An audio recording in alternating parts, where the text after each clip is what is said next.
It's important to understand that maintaining physical activity is essential to improving the nation's health. Based on the physical activity guidelines for Americans, professionals and policymakers recommend a standard based on consistent exercise that everyone should follow in order to promote good health. On the other hand, levels of physical inactivity and sedentary lifestyles can catalyze chronic health problems such as cardiovascular disease, type 2 diabetes, high blood pressure, obesity, and even anxiety or depression. Evidently, there are many risks to lack of exercise, especially heart disease, which is the leading cause of death in America. In previous research, some solutions that combat this health issue is an intervention for low socioeconomic secondary school students in which peer mentoring, self-reflection, trained instructors, student feedback, and motivational strategies are utilized to promote healthier habits. In this study, there were positive effects overall, except it did not impact students' motivation. When designing our intervention, this was noted in order to better instill motivation within students to want to exercise. Since the pandemic, many students are forced to undergo online learning, which really limits the amount of physical activity students can participate in. Thus, we decided to focus on middle school students who especially need to engage in physical activity as they are growing to participate in our physical activity intervention. More specifically, our study will be focused in public middle schools within San Diego County. Our study will be a randomized control trial where we will randomly allocate 3 schools to the control group and 3 schools to the intervention group.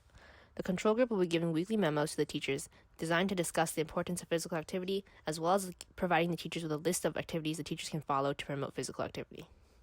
The schools in the intervention group will involve creating a policy change in which there will be a state-mandated law to require students to engage in 60 minutes of physical activity.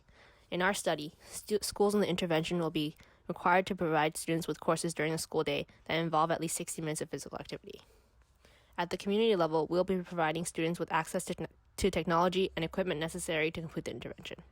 At the interpersonal level, by providing the students with connections to staff and peer mentors, we are reintroducing the community bond between students and staff that may have been neglected during the move to online learning.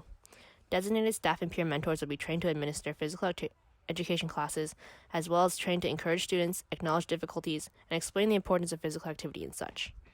Our study mainly utilizes web-based delivery channels as everything will be online, thus students will be receiving the intervention from designated and trained staff through Zoom. The length of our intervention is 9 months long, or the length of an entire school year. Hey guys, my name is Josh, and I want to discuss how my group handled the evaluation of our intervention, as well as the intervention logic model.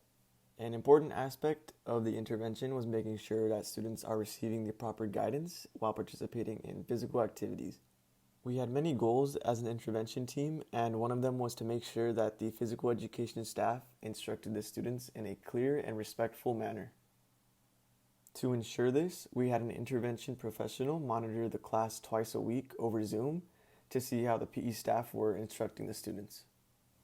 Like I briefly mentioned, our primary outcome during the process was to ensure that the physical education staff were correctly instructing kids during physical activities.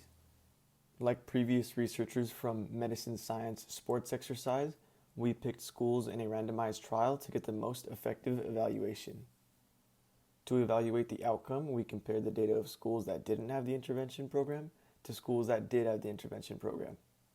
Once a month, we kept track of information like students' miles times, push-ups, and jumping jacks.